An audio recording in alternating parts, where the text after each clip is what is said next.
Então fizemos aí a leitura, vamos falar alguma coisa dentro da leitura bíblica que fizemos, né? Capítulos 38, 39, 40 e 41 de Jó.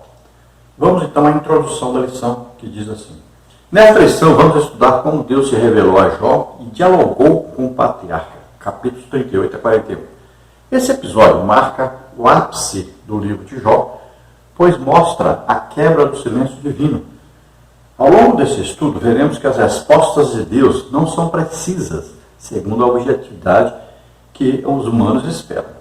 Jó, portanto, é desafiado a comparar sua habilidade e sabedoria com as divinas e a responder quem de fato age com justiça no mundo. Então, o desejo maior de Jó era um diálogo com Deus, e ele agora não vai dialogar porque ele não consegue achar respostas, né? Deus vem falar com Jó, se revelando a ele. Então Deus usa o método de perguntar a Jó. Mas as perguntas de Deus são perguntas que Jó não consegue responder. Então ele vai analisar, né, aí a pergunta, tentar responder, mas não consegue responder, e assim ele vai aprendendo sobre Deus. Então Deus vai mostrar a Jó que ele é poderoso para fazer qualquer coisa, que ele está presente em toda parte, que ele conhece todas as coisas, que ele é justo, fiel, e vai mostrar a Jó que ele é amor, que ele tem misericórdia. No tópico 1 nós temos a revelação de um Deus pessoal. Subtópico 1, o Deus que tem voz.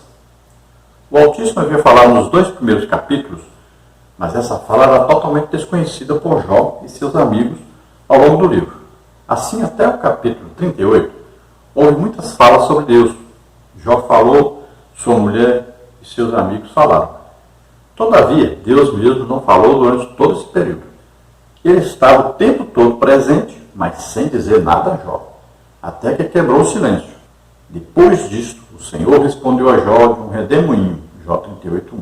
Então nós vemos no início do livro de Jó, Deus falando, né, com Satanás, mas Jó não sabia nada disso, e nem os seus amigos. Depois os amigos de Jó vieram falar com ele, mas falavam sobre Deus, Jó respondia, falava também, todos falavam o que achavam, né, que estava acontecendo, falavam a respeito de Deus sem conhecer Deus, aquilo que achavam sobre Deus. Então foi tudo, né, um achômetro aí, né, todos falando alguma coisa que achavam que era verdade. Mas Deus mesmo não falou nada.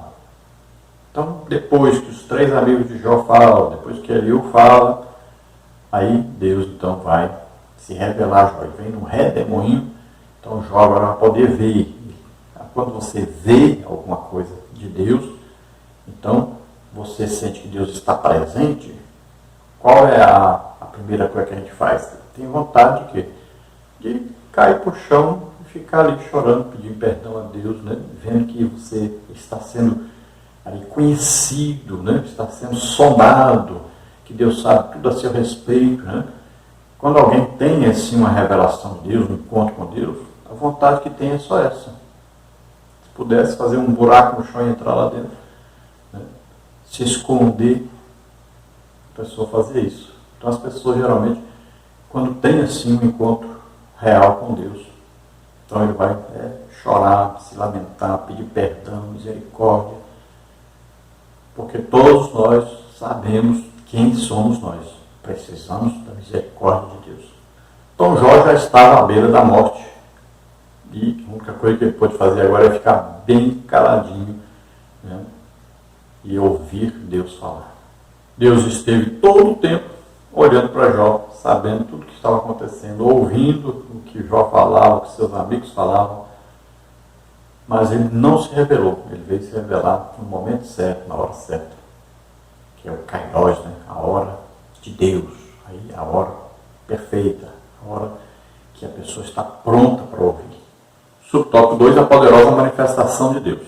A cena, sem dúvida, é impactante, parecida com a da pesca maravilhosa, Lucas 5, de 1 a 11.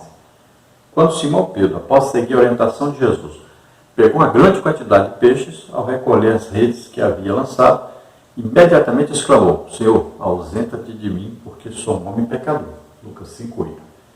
A majestade divina impactou a Pedro. Não foi diferente com o patriarca Jó. Ele ouviu a voz que tanto ansiava por ouvir. O Altíssimo revelou-se pessoalmente. Jó estava diante de uma manifestação teofânica de Deus e este falava-lhe do meio de um redemoinho. Essa forma de manifestação divina é confirmada ao longo das Escrituras, como, por exemplo, com Moisés, Êxodo 19, 16 a 19. Isso mostra que Deus não é impessoal. Pelo contrário, ele é um ser que se revela e fala com homens.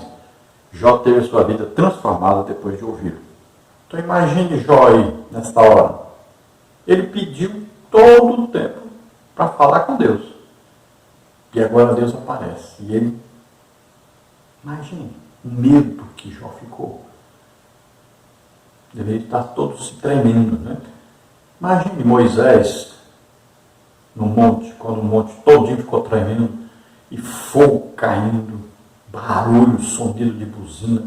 Imagine, o povo falou: Moisés, vai tudo, nós vamos morrer tudo. Imagina o medo.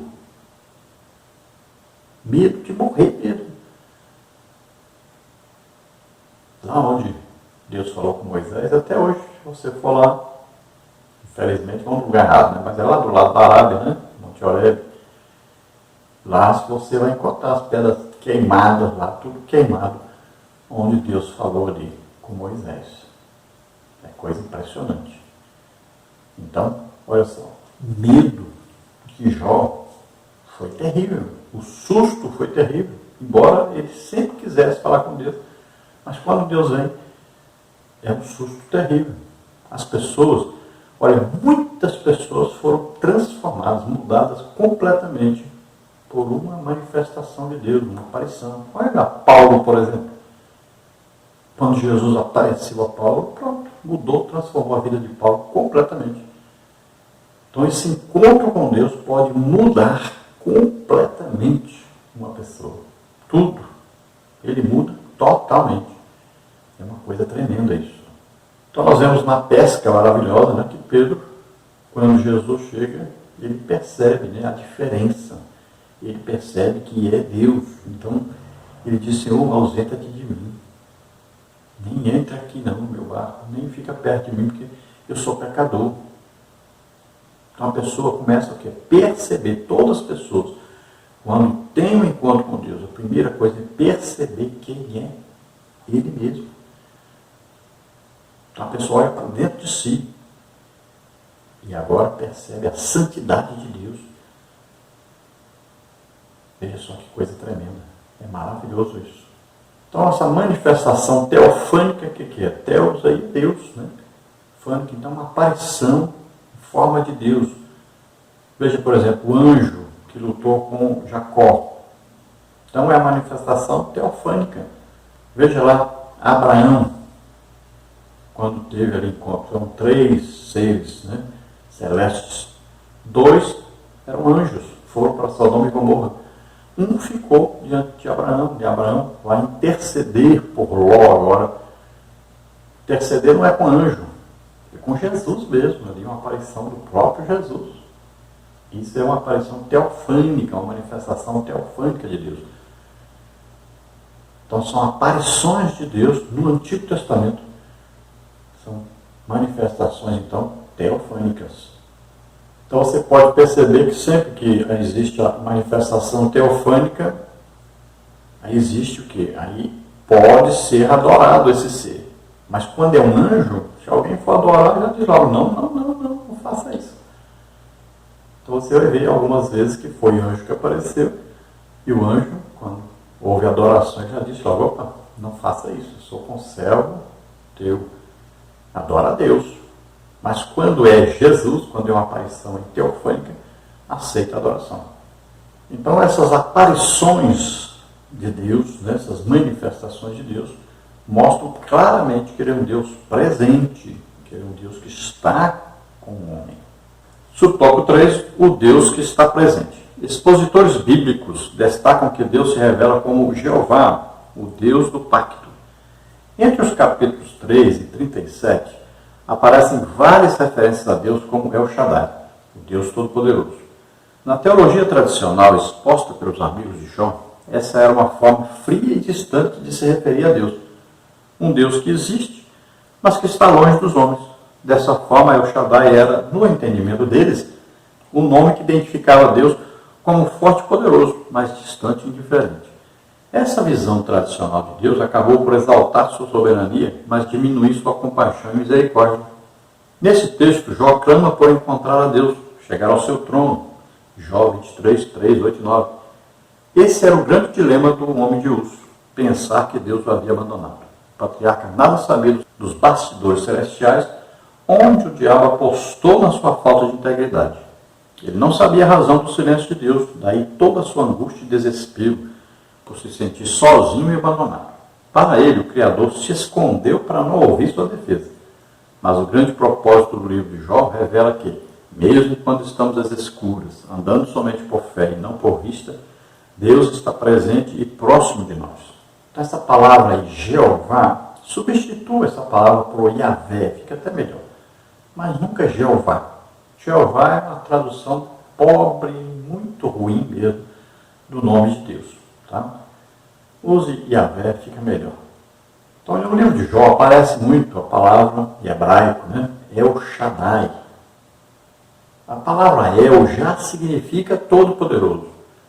E Shaddai tem a conotação de uma galinha chocando os pintinhos, de uma mãe amamentando seu filho. Mas, para Jó e seus amigos, e na teologia daquela época, El Shaddai significava apenas um Deus poderoso, tremendo, e que vivia distante dos homens. Eles não tinham ainda um entendimento real do que significava El Shaddai. Então, a palavra El Shaddai já significa El, é todo-poderoso, e Shaddai, então, aquele Deus que nos toma em seus braços, cuida de nós, é como a galinha chocando os pintinhos ali, cuidando. Né? Ela tem ciúme dos seus pintinhos ali, né? Ela cuida, ela protege. Então, ali, é esse o significado da palavra El Shaddai. Então, Deus é o Deus Todo-Poderoso que nos pega no colo, né, nos dá um sustento, cuida de nós, nos protege, está todo o tempo ali com cuidado conosco. Então Jó, seus amigos e a teologia da época não tinha esse conhecimento de um Deus amoroso, misericordioso, um Deus compassivo. Então aquele Jó que achava que Deus o havia abandonado, de repente sabe que Deus conhece tudo, sabe tudo, estava presente todo o tempo e estava ali para abençoá-lo. Então assim somos nós. Lembre-se, Deus está presente. Não importa pelo que você está passando, Deus está presente. Mesmo quando você peca, você se desvia, Deus continua ali o tempo todo, volta, volta, volta. Deus está presente. Ele nos ama. No tópico 2, nós temos a revelação de um Deus sábio. Subtópico 1, na mecânica celeste. Deus convida Jó a contemplar o universo e ver como funciona. Jó 38. Há uma mecânica celeste que rege os fenômenos naturais de forma que garanta sua perfeita regência. O Criador desafia Jó a contemplar tudo isso e ver como o seu funcionamento harmônico atende a um propósito superior. De fato, o salmista disse que os céus manifestam a glória de Deus e o firmamento anuncia a obra das suas mãos. Salmos 19, 1. Jó se comportara como um grande sábio, mas Deus mostrou-lhe que ele nada sabia. Por isso o Criador desafia a contemplar o mar e o sol, Jó 38, 8 a 15, pois ele nada sabia da origem dos oceanos, da grandeza da luz solar e menos ainda das dimensões da criação. Então veja que o salmista, escrevendo os salmos, diz aí que Deus manifesta a sua glória pelas coisas que existem. Se você ler Romanos capítulo 1, você vai ver que a própria criação de Deus revela a existência de Deus. Não revela a salvação do homem, revela a existência de Deus. Para que Deus então se revela? Para que o homem saiba que existe um Criador, que existe um Deus Todo-Poderoso e que ele deve procurar por ele, deve procurar pela salvação. E aí Deus apresenta essa salvação. Então, por exemplo, um índio no meio do mato sabe que Deus existe? Sabe. Ninguém pregou para ele? Ninguém. Mas ele sabe? Sabe. Através da própria natureza. Ele vê o sol, vê a lua, vê as estrelas, vê as árvores, os animais. Tudo ele olha e fala, existe um Criador, alguém que fez isso. Um Deus. E ele chama de Deus. Agora, o dia que ele falar, eu quero conhecer esse Deus, aí Deus vai enviar alguém para pregar o Evangelho para ele. É assim que funciona. Pode alguém em nossos dias não conhecer Deus, não saber sobre Deus? Pode. Mas ele sabe que existe Deus? Sabe. O ateu sabe que existe Deus? Sabe. Como é que ele vai lutar contra uma coisa que não existe para ele? Ele quer lutar contra aquilo que todos sabem que existe e ele também. Então todos, só de olhar para tudo que acontece, e sabe, Deus existe. E na hora que está morrendo, está doente, aí é que lembra mesmo de Deus. Não é? Agora precisa do homem o quê? Desejar conhecer Deus. Desejar Deus. Aí sim, Deus vai providenciar imediatamente alguém para pregar o Evangelho a essa pessoa. E ele vai ter a oportunidade de se arrepender dos seus pecados, de ser salvo. Glória a Deus. Então Deus mostra aí sua grandeza, a sua criação, né? Mostrando a Jó quem é Deus, quem é que controla todas as coisas, para que Jó soubesse que Deus esteve todo o tempo presente e Deus tem a solução para todas as coisas.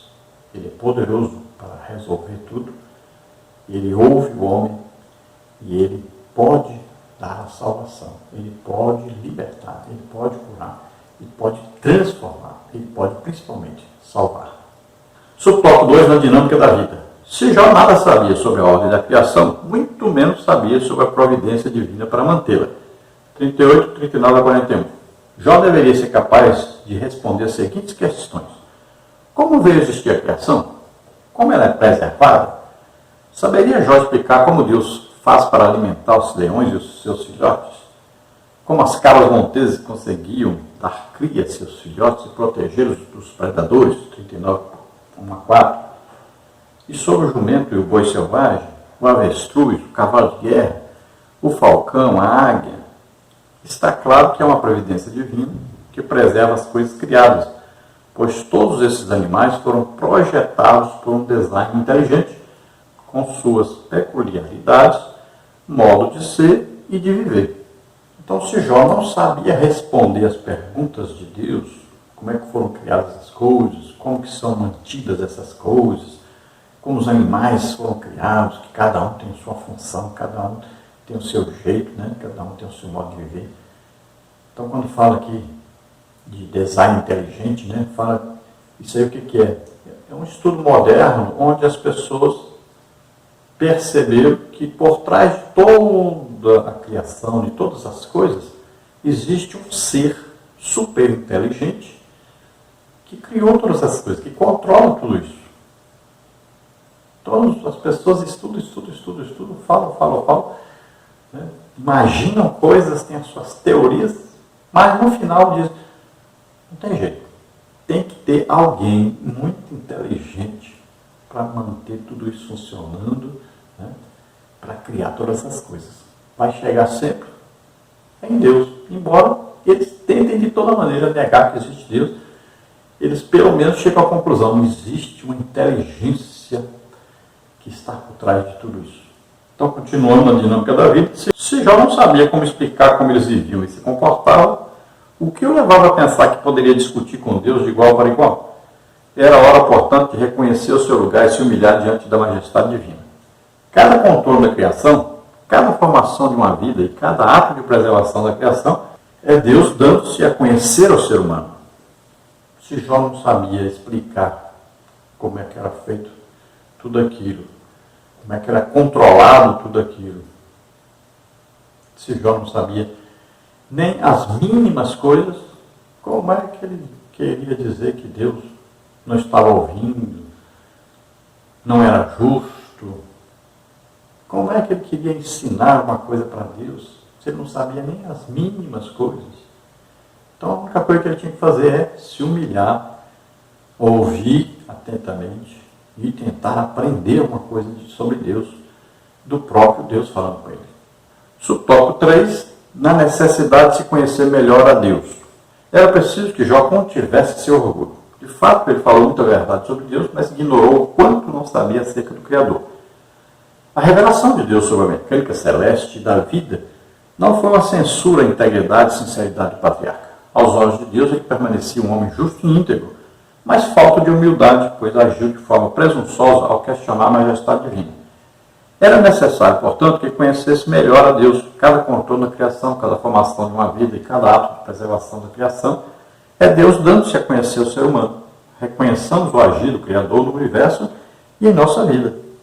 Então veja só, como Jó era uma pessoa justa, então se nós olharmos aí, o próprio Deus deu testemunho de Jó, então ele passou a achar que qualquer coisa que acontecesse de ruim era injusto, porque ele era um homem justo, ele não merecia isso. Então ele passou a questionar Deus.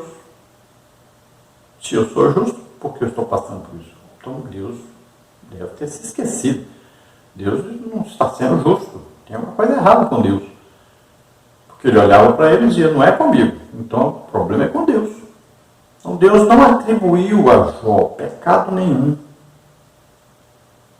Deus não repreendeu Jó e disse que ele estava em pecado. Mas mostrou para ele a sua ignorância a respeito de tudo. A respeito de Deus, que ele achava que ele era sábio, mais do que todos, sabia de tudo, podia até ensinar uma coisa a Deus. Então Deus veio mostrar para ele a superioridade de Deus, a majestade, o domínio, o poder de Deus, a sabedoria de Deus, para que Jó se humilhasse, soubesse, eu não sei nada, não posso nada, sou infinitamente pequeno, sou como uma poeirinha, né? Então ele perceberia que existia um Deus que estava no controle de tudo, que sabia tudo, estava em toda parte ao mesmo tempo, mas um Deus cheio de amor e de misericórdia.